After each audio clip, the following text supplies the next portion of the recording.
Good evening, everyone. My name is Oluwadamilola Okeyoyin. I am a PhD candidate at the University of the West of England, Bristol. Does anyone know where Bristol is? Okay. So that's my main job. But then I am also the program officer for the NIHR Insight Southwest Collaboration. It's a mouthful. Essentially, we have funding and then we give funding to people in allied health, so like nursing, midwifery, all of that, for them to do master's courses. In addition to my academic work, I've also had the privilege of serving as the Vice President of Education for the Students' Union at UWE Bristol. And just to plug something, I told them like last minute, I'm also one of the organizers for the Minoritized Life Sciences Future Forum, MLSFF. Put that in your head. You're going to hear about it next year. So it's a conference, and it's the first of its kind that is going to be in Europe. So we've got funding from major funding boards across Europe to organize this conference. It's going to be amazing. So it's going to be from the 31st of March to the 2nd of April in Birmingham next year. So please save the date. So the conference aims to highlight the contributions of minoritized scientists, foster collaboration, and address the systemic barriers within life sciences sector.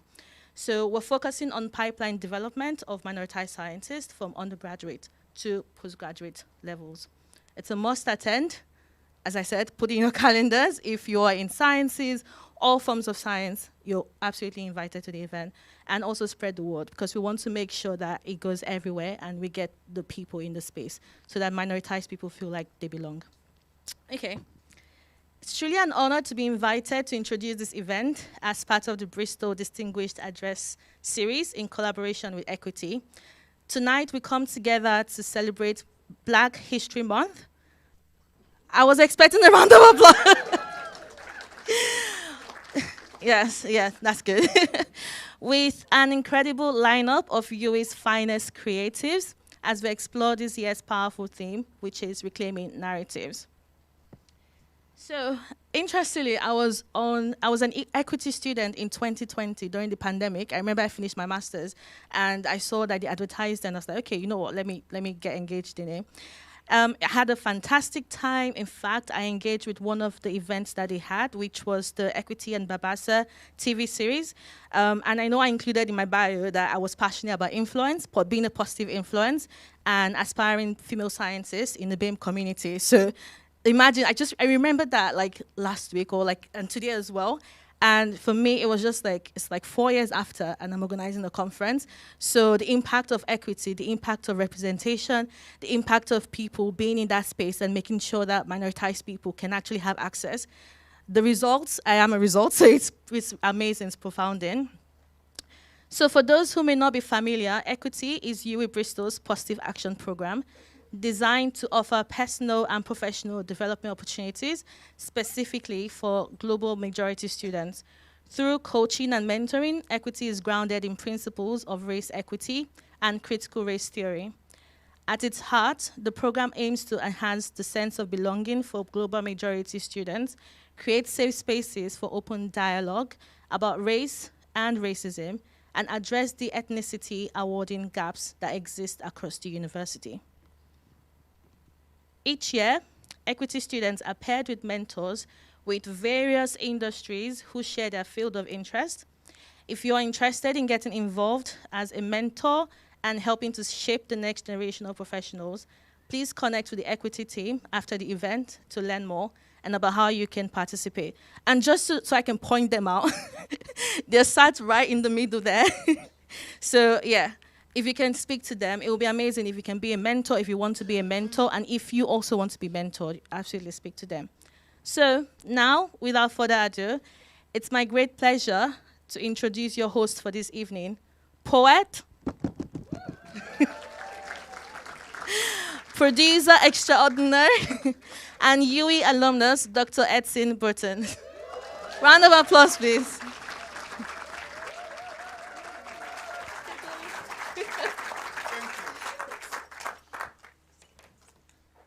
So how are we all feeling? Are you good? Good. So we've got an amazing lineup of guests. So I just want to know how you show your appreciation. Can you make some noise, please? I want to see how you're going to make your appreciation today. All right. Okay. So if you're really happy, how'd you make some noise? Come on.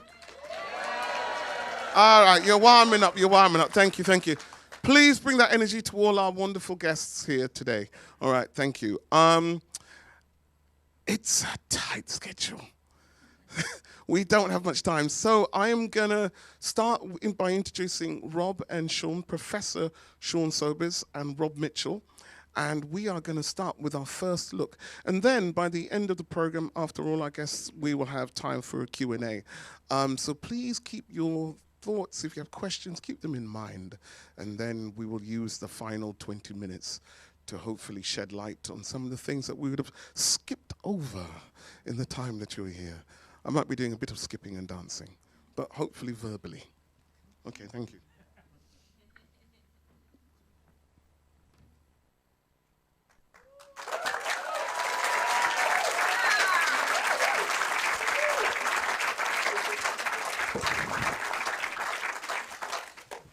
Hello.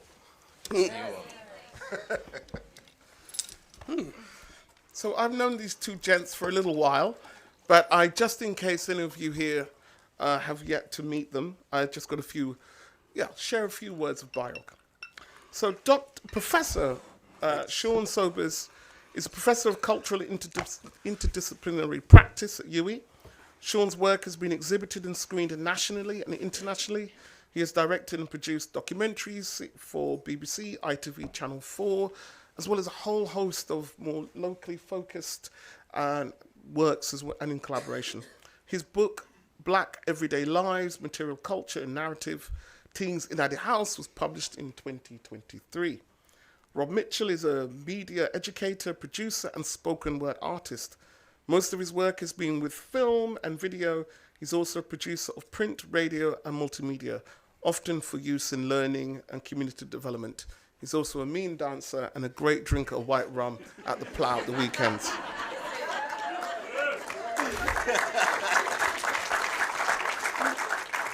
See you at the Plough. See you at the Plough. So you guys you're not from Bristol, are you? Neither. No. Like many of us here, some of us have come to Bristol through university life, some of us have come here pursuing love, fortune. The streets of Bristol are paved with gold. Some of us have come from an escape from London, let's be honest. But obviously the city sinks into you and its stories sink into you. And dare I say that the stories of being black in Bristol are both different, but also have their kind of unique similarities. So with that in mind, I was thinking as filmmakers, as people who are involved in visual culture in its various forms, what were the narratives that you came across or that you were trying to counter based on your upbringing as men of a similar vintage to myself in them 50s?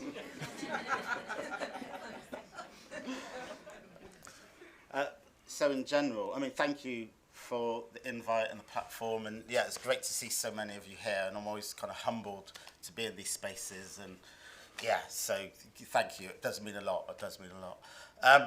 The thing I think that got me into being into art, being into media, because at school I was terrible at school. Do you know what I mean? And left with 4 very bad GCSE. I left school at 15 and went back just to sit the exam GCSE and left again. School didn't even tell me A-level existed. Do you know what I mean? Right. Or sixth form kind of thing. But the only thing I was good at was art. You know what I mean? And that was my kind of gap in the fence, if you like. And that's what kind of inspired me. And after 2 years working in some, really horrendous, working, very toxic, overtly racist places, panel beating cars and strip and paint off furniture, then finally got into college. And I grew up in the city of Bath, by the way. And as soon as I got into college, I kind of never looked back. But the thing that kind of got me into art, there's 2 kind of things really. One was, just that sense of what I'm seeing out there, during the 80s, watching TV programs like Bill and, Sweeney and all these kind of things where the black representation was, just really, really toxic. And when I started getting into photography particularly, was that actually there's different ways that we exist, and that started to really inspire me. And also in my late teens, getting to know my sense of self, you know, embracing Rastafari, you know, African identity, and that was in dual with me taking art and those kind of things more seriously. So getting out of those working toxic environments and just knowing there's a different way of doing things, but that was in tune with myself, getting to know myself as well. So by the time I met Rob, you know, many years later after I left Bath, so I studied in South Wales, then started to live in Bristol, work in Bristol. We met in 1995 at Black Pyramid Films, where we both worked. Black Pyramid Films was the first and only black production company in the Southwest. So yeah, we started, and you were already there when I arrived in 1995, and then I graduated in 96 and then moved to Bristol permanently at that point. And then that was our working relationship starting in 95, wasn't it? Yeah, so getting up the character narratives. I guess for my story, I became black in 1978 when I came back from Barbados after having been shipped off there, having been born in Hertfordshire. And so I came back to East London, and honestly, WOG, what does that mean? I had no clue. So racism was all fresh to me. I had no clue. But also, what I found quite interesting, because I was brought up in Barbados, black people, black teachers, I was just Robert, and I was one of the clever ones in the class. I think there was another girl there, Gail, who I used to compete with all the time. And I also remembered retrospectively there was probably a white person in my class, a girl called Shelley Curtin, but would never have seen that at the time. Obviously TV, everything, you don't see any of that stuff. But anyway, so I came back to England, 78, and discovered I was black. But I had enough of a foundation for it not, do you know what I mean? And Barbados is English speaking, Little England as it used to be called. There's also a place in Barbados called Little Bristol, by the way. And as tiny as it is, Little Bristol. Anyway, the accent is quite, has a West Country. I'm not going to try it, man. Tyrone, you want to drop off a little some Belgian here? Or Michael, you want to show them a little something? They say it's all like West Country, right? All right, they're both Belgian. All right then. That's the thing. I think that's the thing, actually. So we have this kind of homogenous blackness, but actually we've got a little diversity, so that even you're more likely to align with a Barbadian than you might with some. No, that's not necessarily, but these things happen. These are real things. So anyway, East London, blah blah blah. Barking College, did drama. Turns to university, I felt I scraped in. I dropped a grade, but Professor Braun let me in and did drama. I was so against doing black stuff in many ways that when I did my dissertation, I did it about the European media program, measures to encourage the development of industries of audiovisual production, which is literally like an EU, pre-Brexit type thing program. I was so not interested. I didn't want to be typical. Do you know what I mean? We had a tiny little module on African theatre, but anyway, it wasn't until afterwards I left university and I started to make this little project with my friend Annabelle about the Cornwallis Crescent, which is one of those wonderful crescents. If you're down on Hotwells, you look back up towards Clifton by the bridge, you see these great crescents. Royal York Crescent, you call on the front. Cornwallis Crescent, you can see it from down there, but you can't see it from the road. The road goes down the back of the crescent. So the garden, the communal garden, you go into it, share this beautiful crescent. So we were looking into this story, and research took us to the merchant venturers. And they're very open of it because it belonged to them. The land belonged to them. And something, it sounds really kind of corny, but I had a little calling. I started to myself, actually, I want to do something that feels more like a story that's related to me. And that's what got me to Black Pyramid. And from Black Pyramid, I guess that everything spun from there, really. Because it wasn't just Black Pyramid, as you know. There was also St. Paul's Carnival. Black Writers Group. Black Salongo dance, wasn't there? It was a black arts complex, wasn't it? Just put this into context. So some of you may know of an art centre that still exists in Bristol called the Kumba Project.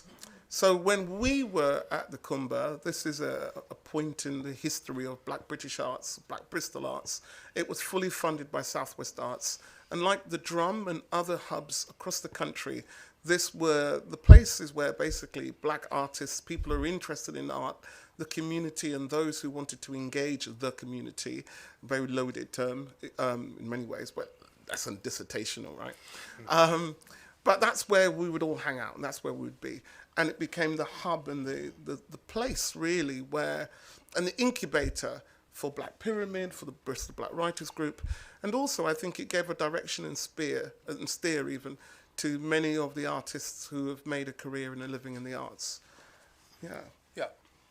I think we wouldn't be having this conversation if it wasn't the Black Pyramid. We three wouldn't be having this conversation. Absolutely. We probably wouldn't even know each other. Yeah. And I was the sort of junior sort of geek that you'd drag in occasionally to say some historical stuff to get some facts right. The uncool historian. There you go.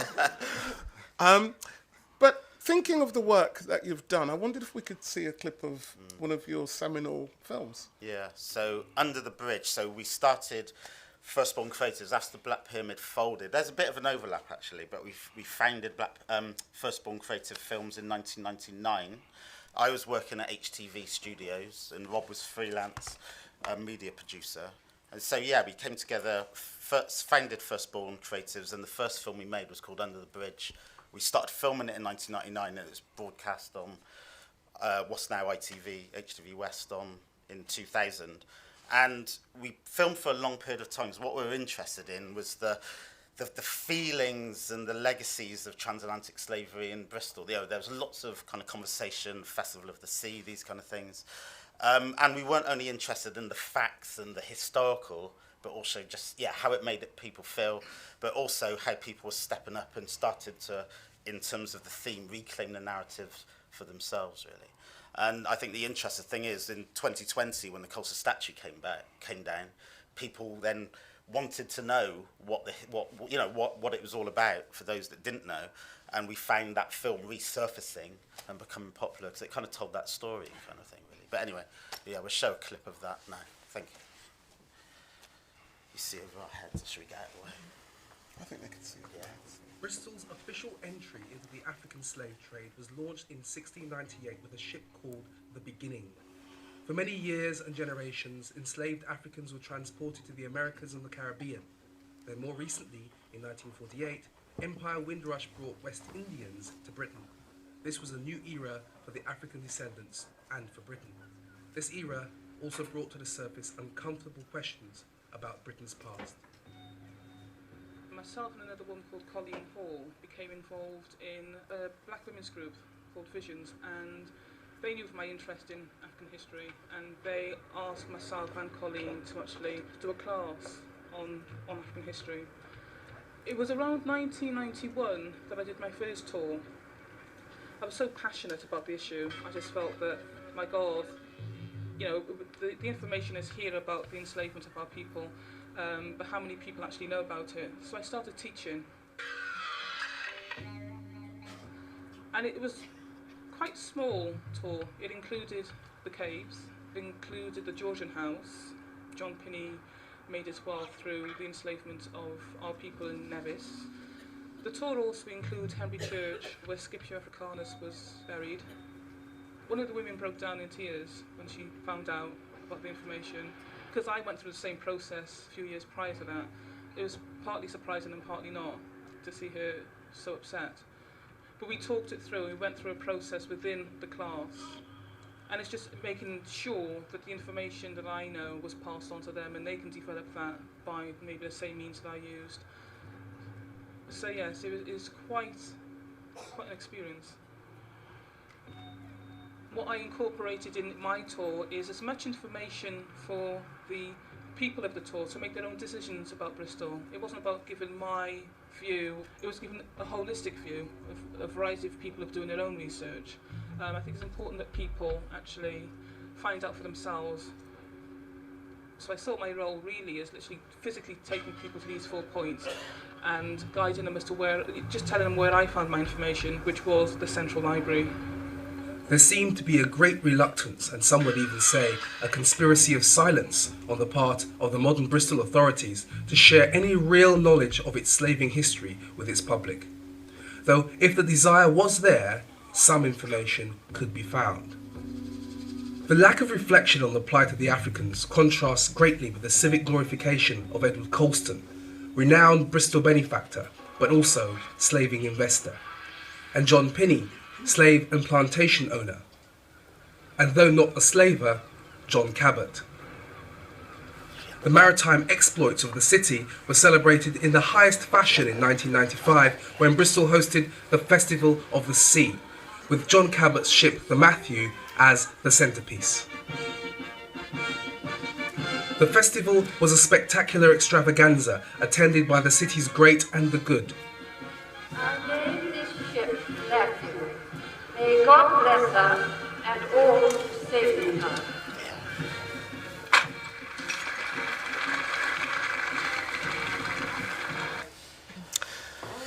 So, so we wanted to, there's lots of kind of conversation and, facts and myths swirling around. So we wanted to kind of tell that story. And I remember even at the time, because we interviewed Madge Dresser, one of the historians at UWE, and she's the one who, have to credit, put the narrative of Colston in the public domain for the first time. I mean, you work closely with Madge.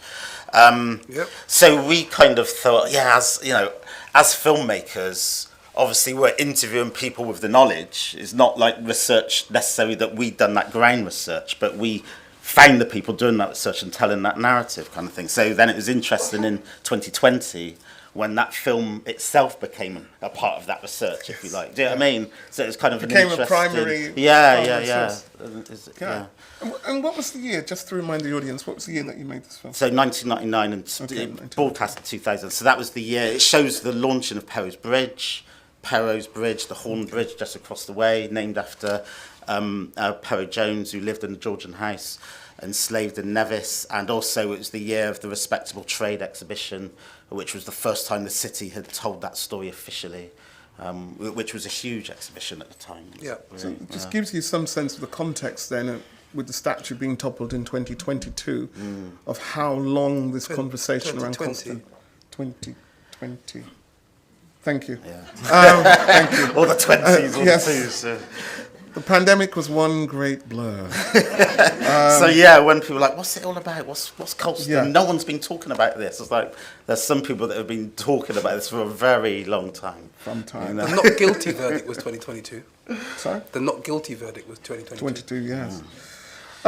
Guys, we really don't have much time, and I'm sure our guests and friends will have a chance to speak to you later on. So, unfortunately, I only have time to really ask you one more question. You're both graduates, I mean, more than graduates, but Rob, you were the first Black Student Union president, or maybe the second. Sean, you're now professor.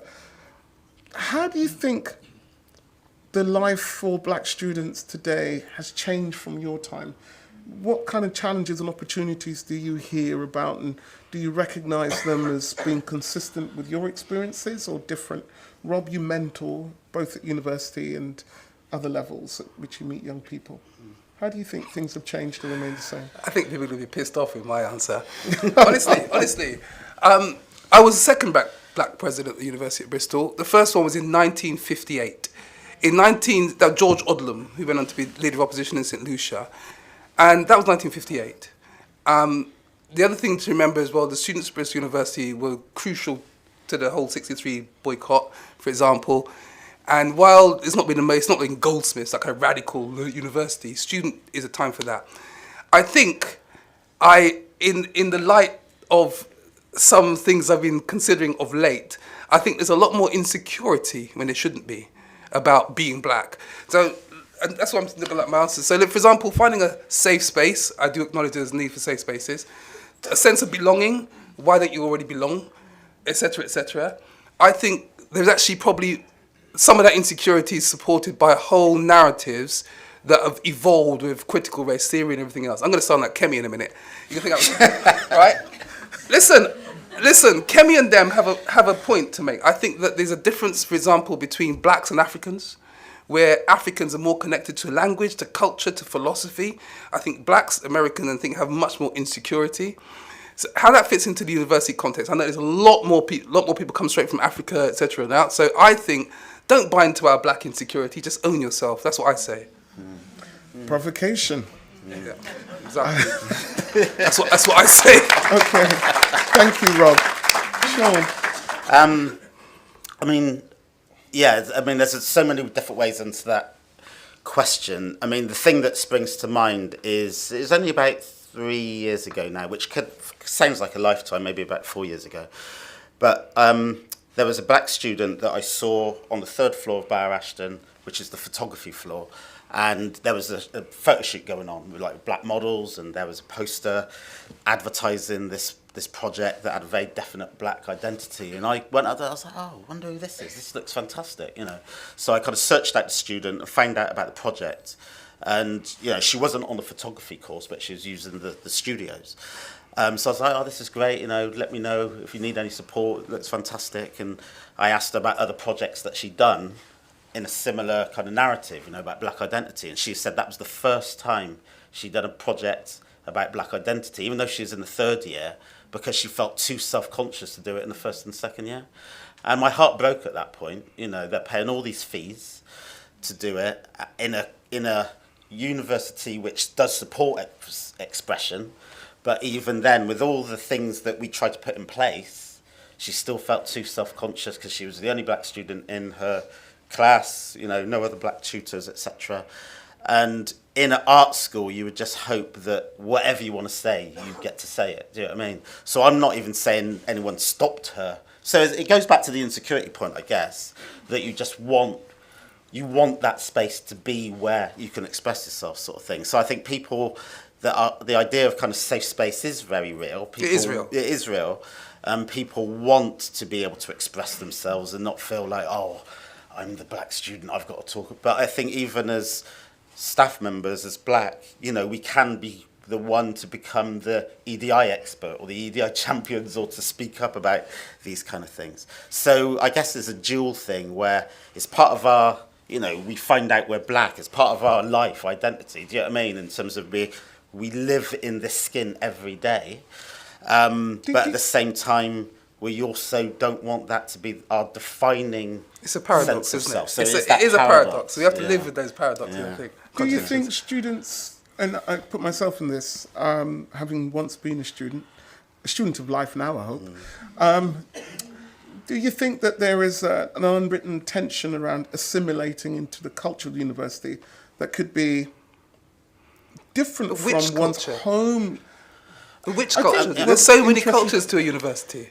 Is there a narrative? Is there a language? Is there a coding that we don't talk about? Because I think when I went to, one thing I realized going into university is that actually outside of ideas and so on, there is a middle class culture. I was working class. Sure. There is a code switch that one is pulled into, which is a contrast to your home background, which is different from the acquisition of knowledge and your cognitive ability to not or do a task.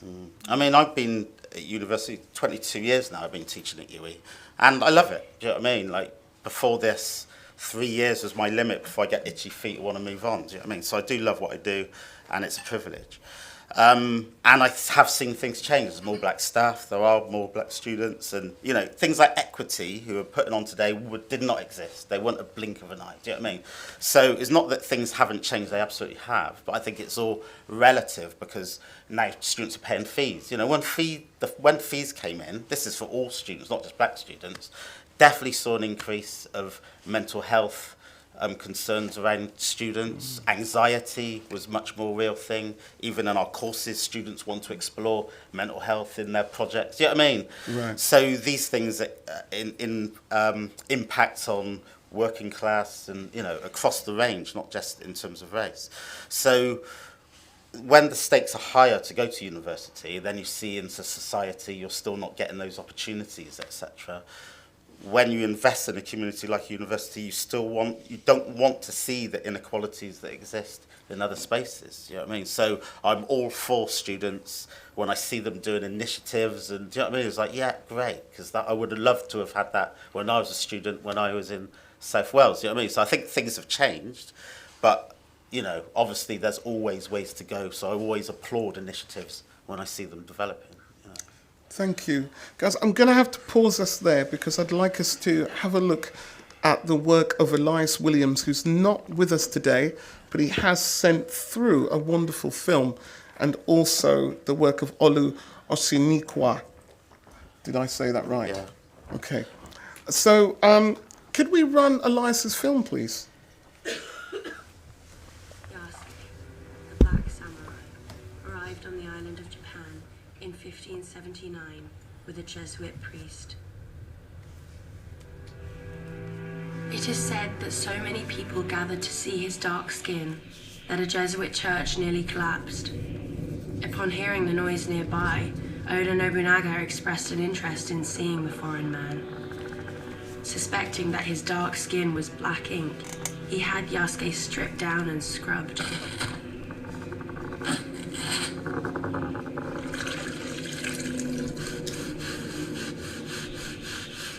How would this have made Yasuke feel, I wonder?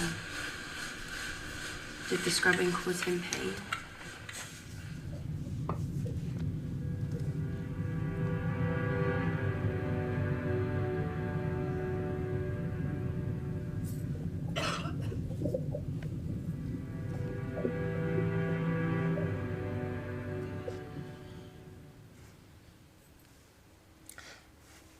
Thank you. I just we wanted to show that film and honour Elias as the younger generation of filmmaker. I hope you don't mind me saying that. And of course we've got many others like Michael Jenkin and others that are here. And Elias is a writer, filmmaker and founder of Mandem. So some of you may remember an incredible collective called Gyaldem. And Mandem, young black men, felt sort of galvanized to re-articulate what black masculinity could be and look like, away from, I think, the tropes, stereotypes, and even some of the behaviors that they'd seen. So Elias was critical to that. And among his inspirations, he cites, actually, myself, you, Sean, and Rob, amongst many others. And this is a trailer for his film, Blood Samurai. Could we also just have the Olu's film? I think it's going to be an image by Olu that will come up. Okay. So this is just actually a very small snippet of the work which Olu Osiknawiki. Sorry, can I just say it's Oshinoiki? Oshinoiki. Yes. Oshinoiki, thank you. Thank you. Are you family? Mrs. Mum. Okay. All right.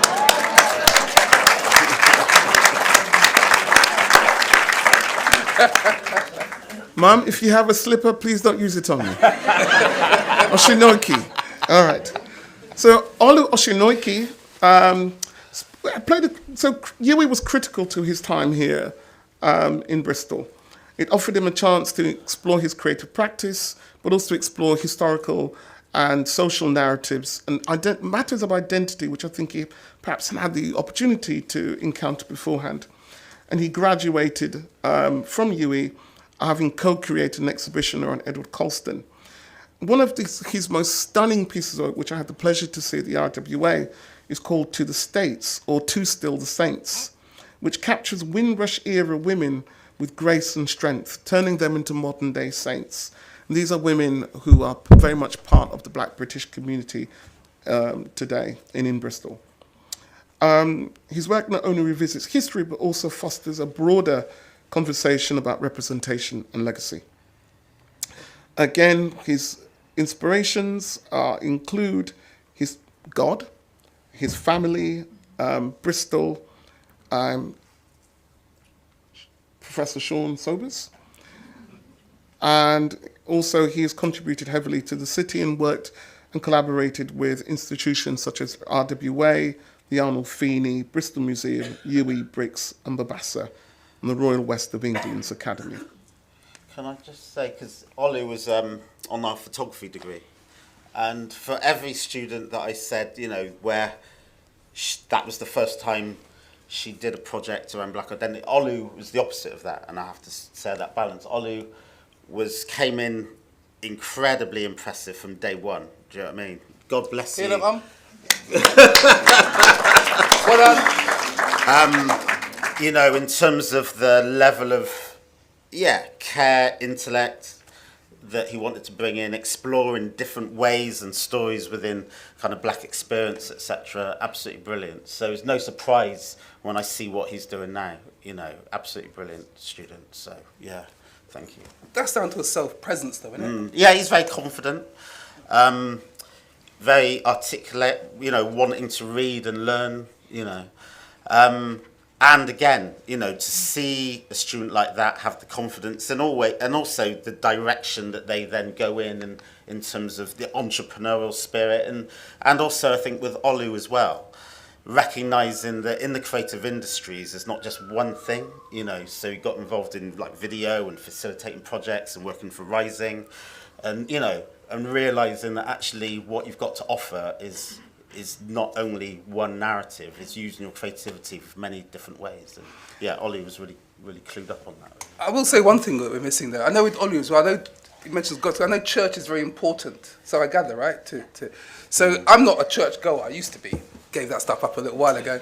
But I still go back from time to time, and I completely believe in the oneness, as it were. But one of the things I get from Olu is that church and that community has provided him with that strength and presence, that sense of purpose. You mentioned Mandem and Galdem, Black Pyramid and equity. So as much as I say, on the one hand, we were kind of crippled with a kind of insecurity around blackness all the time, I do recognise there is a need for collectives and spaces to do your thing. Even if it's a writing group, a women's group, if it's about sexuality, if it's about, you know, university students, there is a need for those communities so that people can feel the confidence to voice their creative and also try things out. Because actually, like a writers group, you go to a writers group, we went to Black Writers, and some of your stuff is rubbish, to be fair, isn't it? But actually you have a safe space to put it into. I mean, some of his stuff, I don't ever recall him reading anything rubbish. Was rubbish. He was very tough. He got better. He came to Black Writers Group and met me, so he's done all right since. One stuff is rubbish, but it's having safe spaces is important. I do think that is true, but once again, paradoxes and contradictions. Safe space or ghetto. Okay, I'm really sorry, guys, but we're running slightly over time for this section. But thank you very much. With what you've said in mind, Black Audiovisual Collective, collectives have been at the heart. Being able to form collectives, whether sometimes at university, think of how many hip hop and R&B bands have begun with a couple of people at uni. Frat society in the US, and then they start to do their thing in the real world. Yeah. So for us, the Black Audio Visual Collective were the things that we looked at and were inspired us. Yeah, absolutely. I'm going to hopefully see you later on, if we have time left for the Q&A, but thank you so much. Thank you very much. Thank you. Sean Sobers.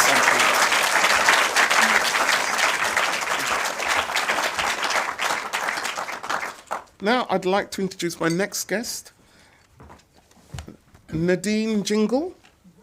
Gingill? Or Lady Nade? Let's give the lady her name, Lady Nade. It's only because it's so hard to pronounce my name. And it gives me flashbacks to when I was going to the dentist, and every time I went to the dentist, they said my name wrong.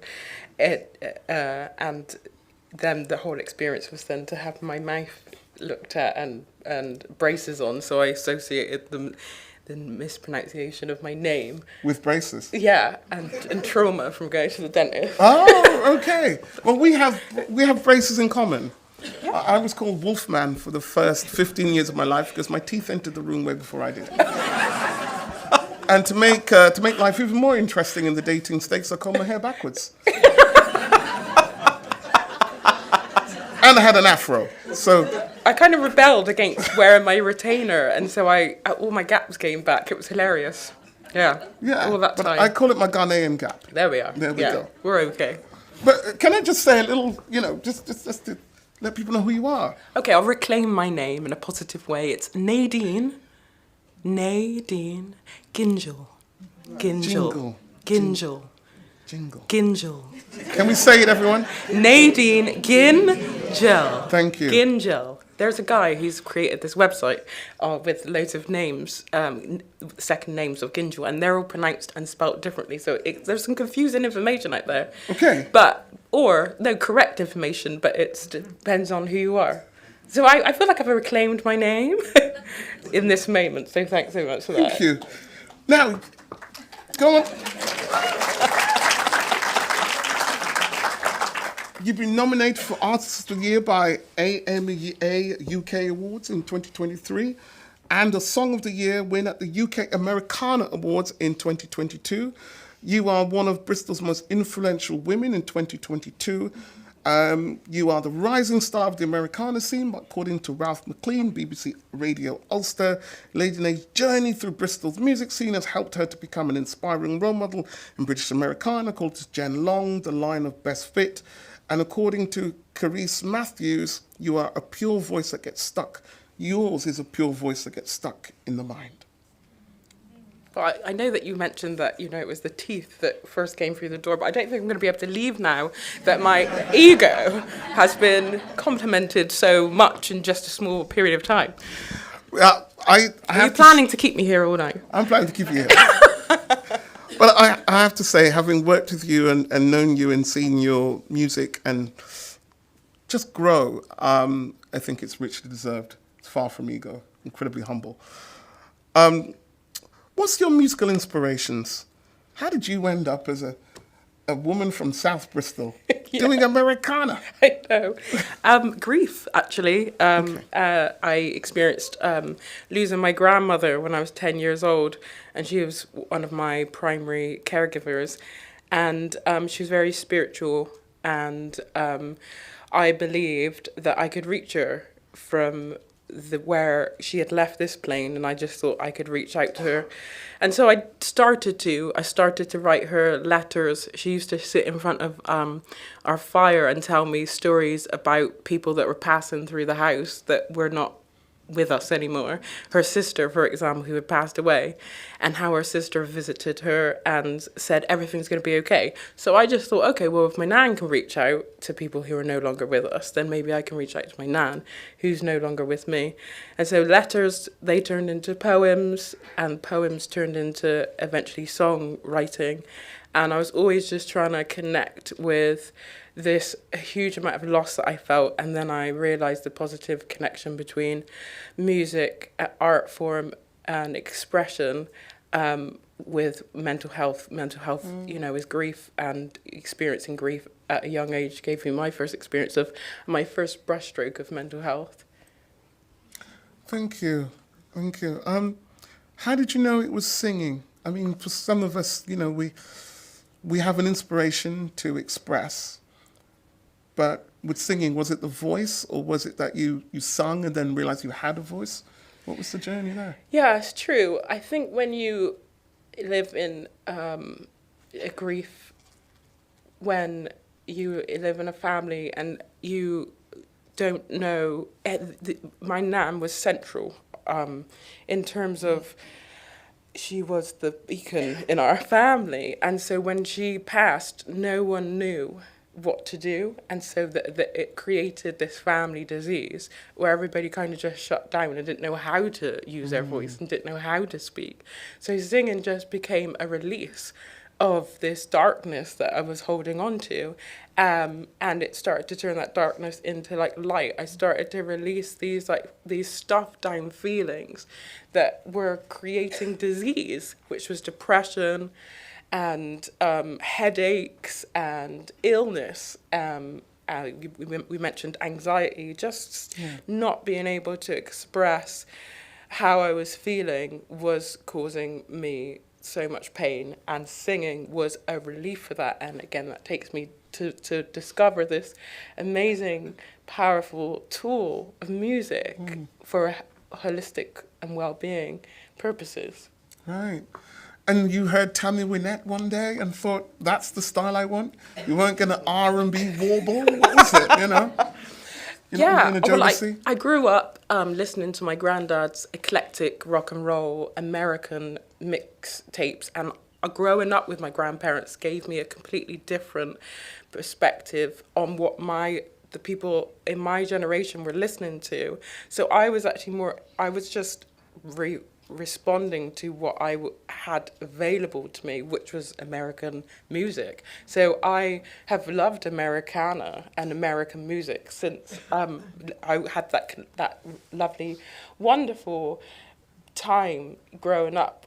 It was me and my granddad. It was like how we could connect through music. And so when I was able to start to learn an instrument to accompany the music and learn how to take my poems to to songwriting, I just naturally had the influence of American music. I don't sing in an American accent, but my music, my latest album is Americana and folk, but how I try and reclaim my story and the story of black women who are often told that you must sing jazz and soul and that's your space, is to stay true to my art and stay true to my message from what I like and what my influences are. So yes, I happen to be a singer-songwriter who happens to have a folk and Americana album, but I also have a jazz and soul album,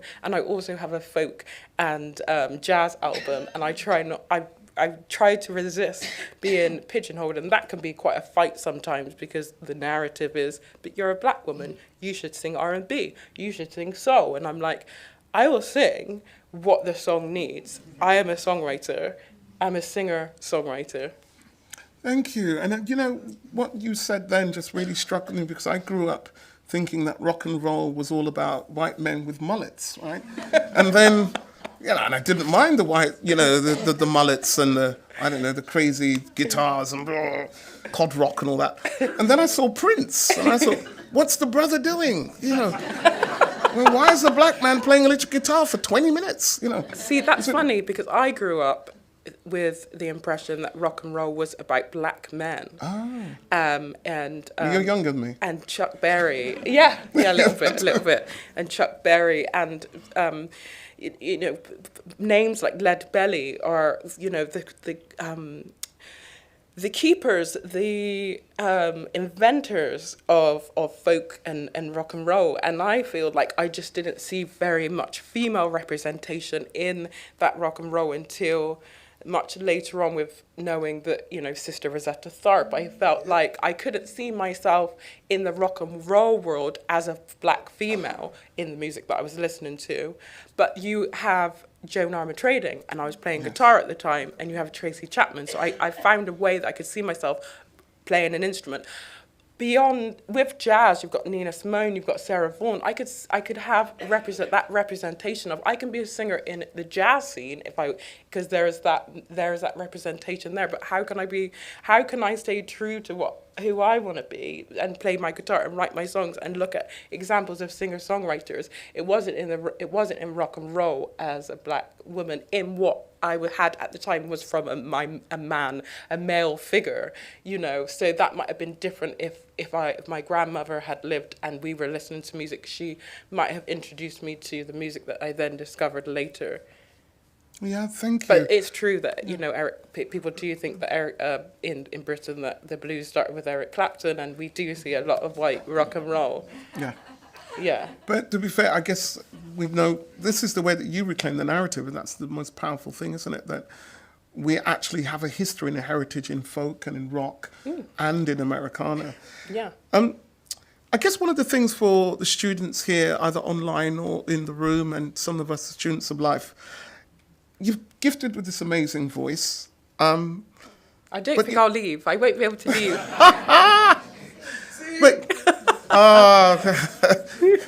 But are you ready to write that check? I was going to say, it's a different proposition now. It's a different proposition. And there's musical unions, right? But I wanted to say, are you just like comfortable now? My voice is my voice. How do you grow as an artist? What do you do? Who's your mentors? What keeps you going? It's true, actually. It was really great for Rob and you and Sean to be talking about anxiety, because I'm not comfortable now. And to hear Rob and Sean talk about when they, the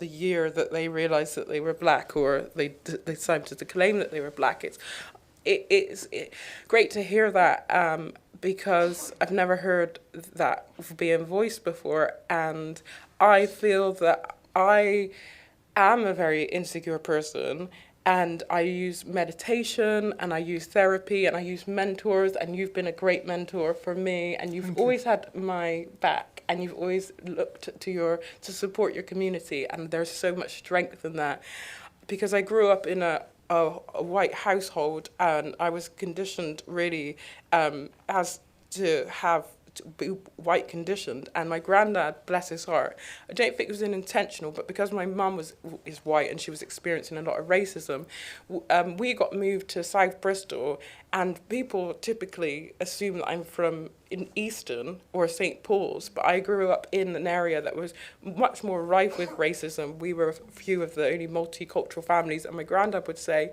don't worry about putting your ethnicity down on the paper, just put NA. So in that protection, he was trying to say, like, it shouldn't matter who you are, but that did take away my identity, and that did also just completely wipe out my knowledge of who I am.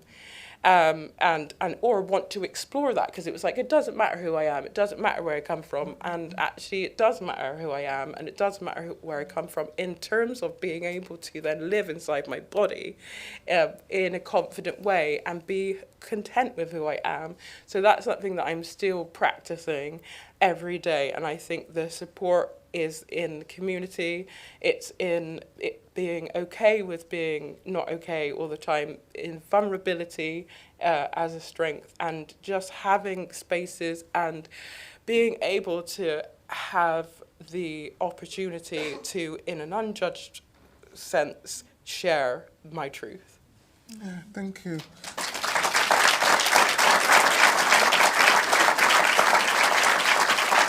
Feels like a perfect summation, but I guess I just wanted to just throw out a thought maybe that, do you think that perhaps you're free of some of the narratives that other people, because they're so immersed in the community? I mean, are you not creating Lady Nade? Is that a freedom? I think that's a really great question, and I feel like because I was conditioned to think like a white person, I walked into spaces that I don't think I would have walked into if I had known the history of some of the spaces that I've become aware of. So Bristol Beacon is a perfect example of that. Black communities refused to walk in those spaces because of the history. Massive Attack refused to play there, but because I knew only one history, which was white history, and I walked into that space and I took those opportunities that were there, which was access to songwriting workshops, access to singing workshops that helped disadvantaged children from disadvantaged backgrounds have an opportunity. And I took that with both hands. And now my name is honoured on a step. So I've reclaimed where I was once. You know, my ancestors were once brought and the money and that was taken. I've now got a space on that step, on a step that kind of, I don't think I would have gone in there and followed the path that was there and the offerings that were there had I had known the history. I would have avoided that space, and I think I would have avoided lots of spaces. So this is the, you mentioned it earlier, this kind of parallel paradox, thank you, universe where, because, you know, being both black, being mixed heritage, having black and white, you live in this kind of, world where you're navigating all the time. But I definitely think that, it's about creating myself, a version of myself, or being a version of myself. And that is a long, long journey. But I feel more comfortable today than I definitely did 5 years ago. Yeah, thank you. We're talking about, just thinking of craft as well. Are you done now? Are you still learning new notes or different instruments? What kind of development, how do you continue to develop craft-wise as an artist? Are there people that are mentoring you? Are there workshops that you're going to? Are you going to produce a kind of, I don't know, Rosetta Tharpe, Guitar Behind the Head album, you know? Yes, all of those things. All of those things. I think creativity, if it's like the more you write, the more you write, the more you perform, the more you perform, and collaboration is so key to growth as an artist. Erica Badu's a perfect example of that, someone who collaborates with loads of different artists. I think I like to be pushed. One of my values is growth, so I like to work outside of my comfort zone. I like to collaborate. I was part of the opening for the M Shed, and originally they said, the reopening, they said, do you fancy being hung from a crane and we'll get some, and singing? And I was like, sure! Yes, because I know that's going to push me outside my comfort zone, and if I stay doing the same thing, if my album, that's why I've got so many different album sounds, if I keep creating the same thing, I don't feel as an artist I'm growing, I'm learning, I'm developing. I've got the folk in Americana, I've got the jazz, the soul. My next album is exploring my identity, and so I've been on. There is some rock there, there's some indie there, it's just eclectic, and I love that it's just not the same as my last albums. I'm really. If I'm making the same thing, I just get a bit... I think I know what you mean. I have a thing about doing that with poetry. If I'm coming to a gig and reading an old poem, I may have a 20-minute set, but it's got to be one new poem in it. Yeah. Because otherwise I feel like, surely these people know that I've read those 5 poems 10 times already. While I can, our time is short, but I just wanted to say this while I've got you in this, in front of an audience. Yola Carter, Celestine, yourself, do you think, Bristol at the moment is producing some amazing women artists. Yola Carter is in Hadestown and has done so many things internationally. Your light is rising, but not everyone in Bristol, I think. People who know of your work love you, of all backgrounds, right? Do you think the women artists are getting what they deserve, the merit they deserve? I feel sometimes that our city is stuck in a heyday memory, hazy time of the quintessential Bristol sound. Yes. Whereas I think Lady Nade is the Bristol sound. That's so kind. That's so lovely. I'm not sure. Are we? Are we? Do you think we are? How can we change that? How do we look up and smell the coffee that there's so many great female creatives that are pushing boundaries in Bristol today, that the forefront, I think, of our musical prominence nationally is actually women like yourself and Yola and Celestine and so on. Yeah, I feel like Bristol's been really kind to me. I feel like I've got a lot of recognition, having my step put into the Beacon, being recognised as one of the most influential women. But you're right in that sense that I think we have a few examples of successful black women, and we tend to think, well, that's enough. There's no problem here. But can we count more than these 3?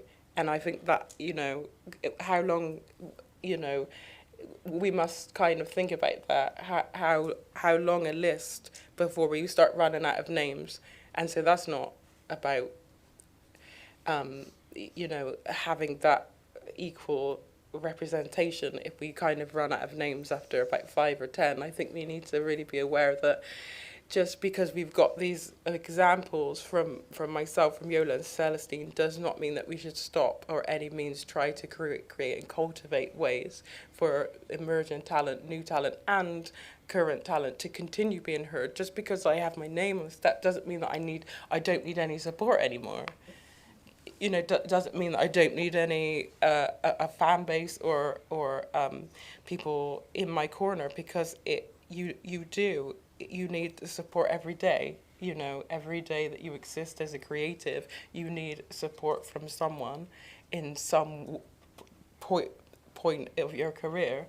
And what you said about reading being a performer, and I think it's great to have staples. It's great to be remembered for particular poems, and when people keep requesting certain poems, Complicated, my song about grief, has become a staple in my song. I don't mind repeating that and performing that, and I think when my aunt, my great aunt, she's a creature of habit, so there is something really beautiful when you make so much of an impact that people they've nurtured you so much that and come along with you on that journey so much that they know you're set like inside out and they're on that journey with you. And I think that it's great to have that recognition, but we don't need to have that. What can be dangerous is that one in, one out system, and that conquer and like divide between the community. And it's just like that focus, instead of focusing on one at a time, can we all be focused on, and does there have to be a time limit? And I think that's the things that we can look at as a community. It's like that, like you have continued to support my career, so that's meant I've been able to continue to bloom. Thank you. Thank you. Lady, hope to see you on the other side of the Q&A with the time that we have left. Thank you. Thank you.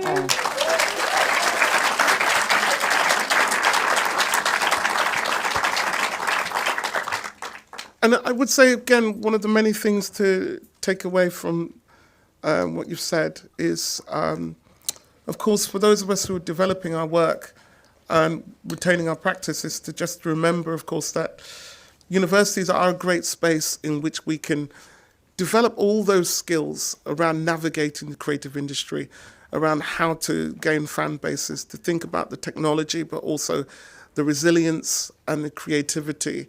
It's a unique time in which I think one is open and exposed to the possibilities of art and art making. But that, at the same time, we need those infrastructure, we need that support, we need the wider family of the university and our communities to support our development. I am going to welcome Dr. Zakiya Mackenzie and Shakara Lewis. So, thank you.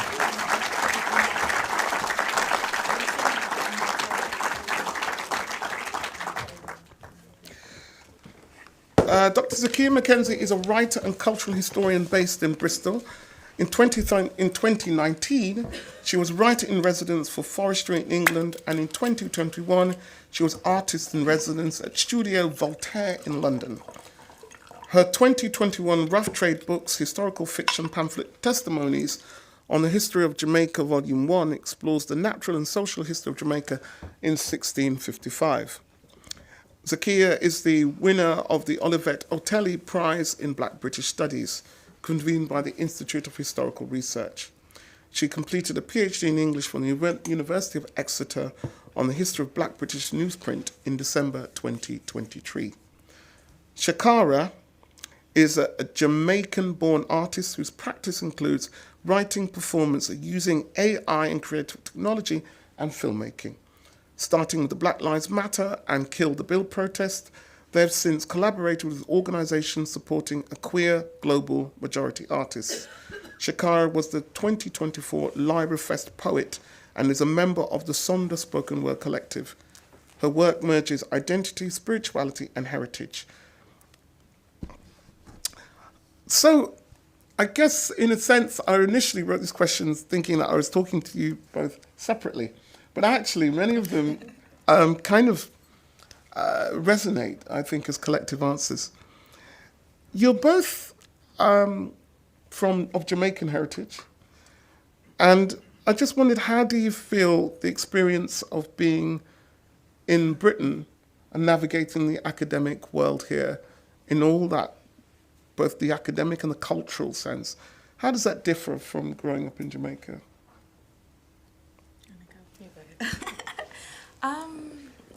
How does that differ from growing up in Jamaica? I feel like when I was in Jamaica, Get a bit closer. Okay, is that okay? So I moved to England when I was 11. And before that, like, school was like, because I lived in such a remote place, school was such a like exciting place to be, even though I was bullied all the time. But I loved to learn, and my teachers gave me lots of space, and they really cared about me. So they really like took care of me at school, and kind of like they used to take me home from school and just like help me navigate school. So I think that's where I fell in love with like learning. And that's where I was like excited to come to England, because it was all this like idea about like you could go to university, you could like be educated for free and all of that. And then I think like the further I went, so I just like finished my PhD, and the further I went in like academia, the more like isolated I felt, because like so I didn't really do much creative stuff. I did lots of science, because that was like, I don't know, that was the route that I saw, and I was good at science. And so yeah, the more I got into academia, especially in chemistry, the more isolated I became. And it was not until like I started to be more creative that I think like I started to find like a community, and kind of, I think like academia gave me lots of access. So it gave me access to like even events like this, or like events at the University of Bristol when I was at Oxford and so on, like that was like poetry and spoken word stuff. But I think that gave me access. My parents were far too strict to let me go anywhere when I was like growing up. So like university kind of like was quite isolating, but then gave me access to finding my community, I think. Yeah. That's funny, because I went to the university my dad taught at, so I had no freedom in. But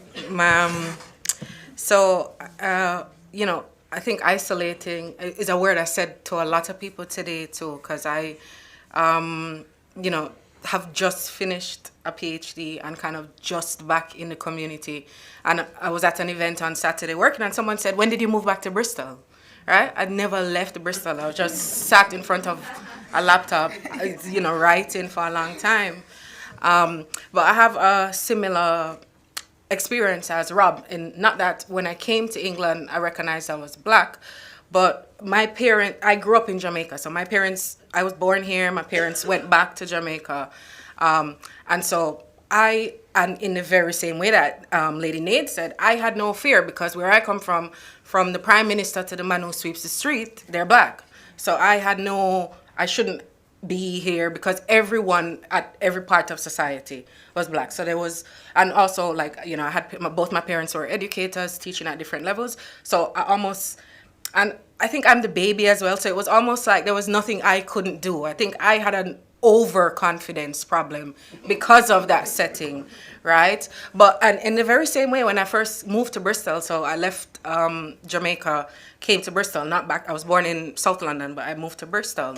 And when I came to Bristol, I would go to everything that was free. Like I would go everywhere, and then me and my sister would be like, "But we're the only two black people, only two people of color." Right? And we realized after a while, being here long enough, we realized why. No, people don't feel welcome, to the point where even now we're like, either we're a sellout if we're here, or, you know, something wrong if you're in the area. So for me, you know, but like I said, it just came with me being like, well, this is free. I'm used to being around educated people, not educated, working class, poor people. I'm kind of have all of that in my family. So I'm comfortable in those settings. Now, the other question, which you didn't ask me, is do I want to teach in the universities? Right. That's different. I actually do not, because of that setup. You know, anybody out there, give me a one class, I'll teach it, but I prefer to do my community work. I mean, thank you. I guess this question then is, I think, related to perhaps the inquiry as to why. But do you find university, we talk about isolation, do you find university can separate the black imaginative, the creative person from community? Is that because of the community, or is that about education? Is it an isolating experience? Does it pull us out or apart from? For me, absolutely. So, you know, my work and my favorite work, and I have continued freelancing, doing community workshops, writing workshops, storytelling, children, like Sunday I'm doing Anansi, so, and all of that I'm just getting back into because, and, maybe some of it is like mind over matter, but I didn't give myself the time to do that because my head was clouded by this one thing. And universities don't have space for that, right? The universities don't engage with the community. I mean, this one here, Bristol University, right? And I mean, I did my master's there, so I'm not talking bad about the university. So, yeah. Yeah, but I don't think, and it's sad because you have a lot of black students that move to Bristol because they think it is very connected with St. Paul's, Easton, but actually, and it's not just Bristol, but actually the connections aren't there, so you do move away. And certainly I think UWE, with this event and other events they're doing, are trying to build on that connection for the sake of their students. Shakara. I feel like for me, when I was at uni, it was quite, I'm just gonna move closer. I also feel that thing about I recognize that for me, because I lived in Jamaica when I was growing up, I didn't have a ceiling to who I could become. So when I was at university, I actually didn't realize how isolating it was until I did my second master's. And then I was like, oh my God, this is why I feel so misunderstood. And this is why it's these people are speaking this whole language, have this whole code of how they communicate. And I just can't get through that. So I think that was a big, was really important for me because there was nothing I couldn't do. And so when I was studying chemistry, I didn't think, there was never a point where it was obviously I can't get a PhD, why can't I get a PhD? But in terms of connection to the community, immigrating to from Jamaica, really we were in a church community, but not in the community, if that makes sense. And so that's what I really craved when I came to Bristol. So that's what I really, really searched for. And when I started going to protest, it was kind of to search for, I remember obviously in 2020, everything that happened, I remember feeling so powerless. And I was like, how do I reclaim my own power? And I remember I bought Black Feminist Thought, and I read that, and I read this other book by Angela Davis. And this when I started to go into protests and stuff, because I was trying to find my people, who are they? They don't really go to church. I don't really go to church. How do I do that? I think that was definitely independent from university.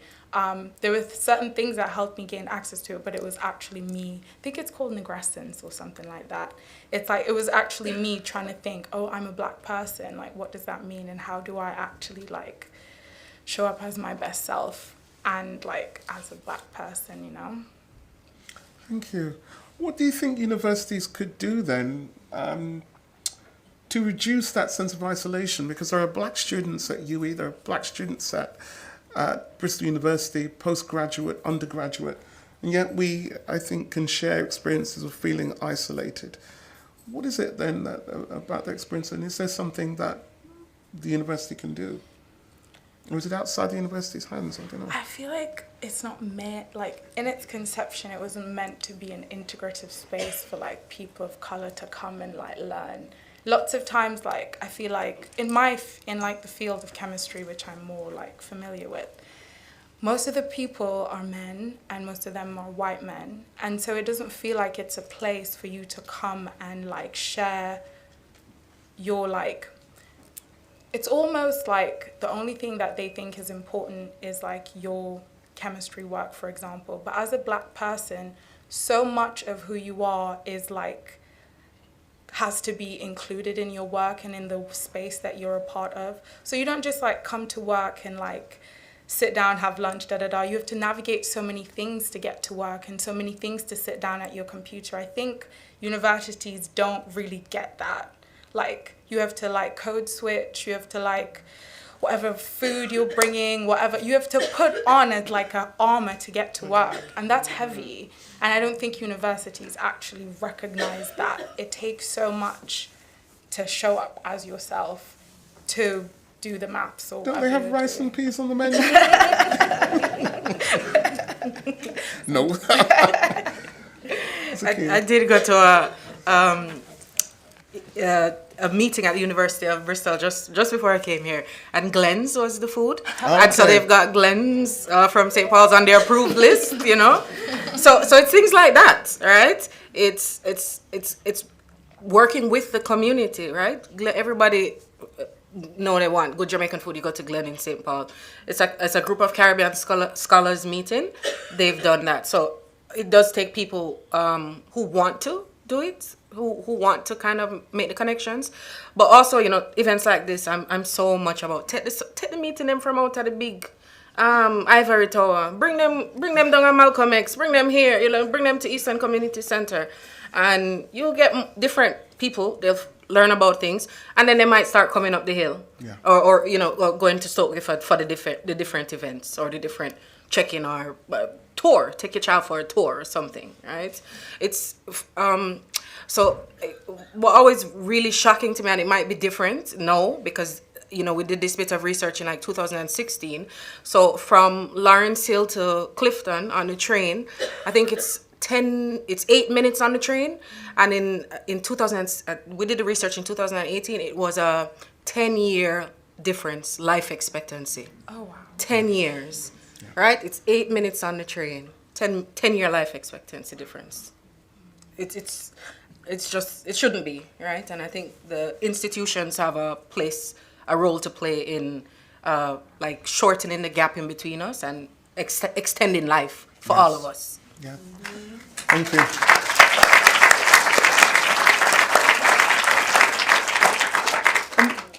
I'm going to invite our other guests onto the stage for a short Q&A in a moment, but I just wanted to... Okay, so we may move the waterside to the Q&A to Waterside 3, because this cinema, this space is going to be taken up for a film screening. But if that is then the case, let's carry on for a moment. Oh, sick. So, what I wanted to ask is, you're both, in a sense, new doctoral students, but actually, Shakara, you've been the city poet. Zakia, your work has been, I've seen your work in exhibitions and in other spaces. Sometimes I didn't know your work was exhibited. I went to the Arnolfini, and so you work with an ecological exhibition. I said, but weird, that's my friend there. I think this is a useful one for, you know, students here and online. It's how do we, either in university or post-university, how do you navigate these collaborations, these relationships? How do you make this artistic career? You've got the skills and so on, but it's a whole different world of establishing yourself as an artist. What have you guys done? Be outside. For me, in the past couple of months, as I said, I was a lot of my work was outside of Bristol, and that was just because of who would find me, or they were reading my work online. But since I've been finished with the PhD, I'm back outside. I'm local. I'm seeing people, meeting people, going to the different community groups, just, you know, getting to know the different people who are working in the sector. And for me, that's what's worked. And I always say, what's put me on this level is winning the writer in residence. And honestly, that was just luck. That one was just luck. I beg to differ. Well, okay, not all luck, but I mean, like the you know, once they put me in the Guardian, that was it. Okay. So I mean, things like that. So if you're able to do that for up and coming for young people, if you're able to find somebody who can do that, you know, that was it. Once it would, I remember I like sat at home with the blinds and the windows because I didn't expect the kind of messages and the phone ringing that I did. Like, also somebody needs to prepare us for that as well. You know, we need to have that built in as well. Yeah.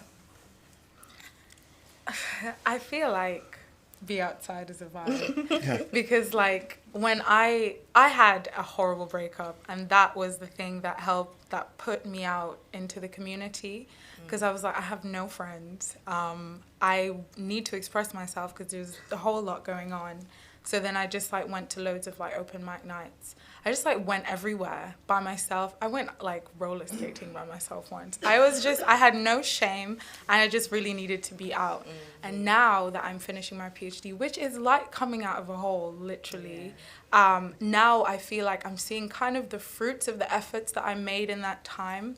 So it's like meeting Edson, for example, and like Rob, and like just talking to like people in the community. Now I feel like really comfortable enough to like ask them for like advice, or like talk about things that like I might want to do. It's just, I think it's like building relationships.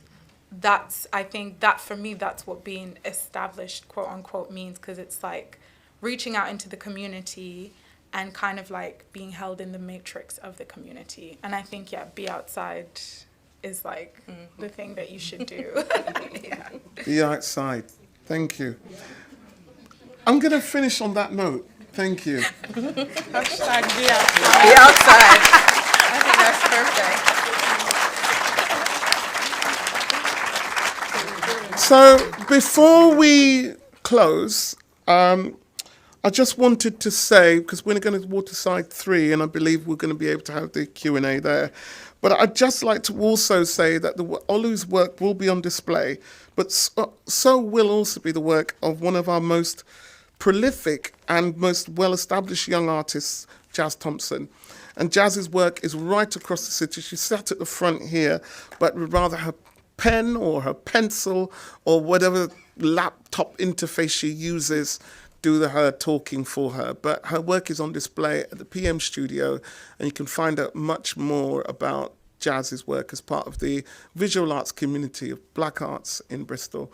But I want to thank Professor Sean Sobers, Rob Mitchell, Elias, of course, Olu, who are not with us, but whose work is shared, Lady Nade, Zakia Mackenzie, Shakara, and thank you all for coming, and thank you to Bristol Equity.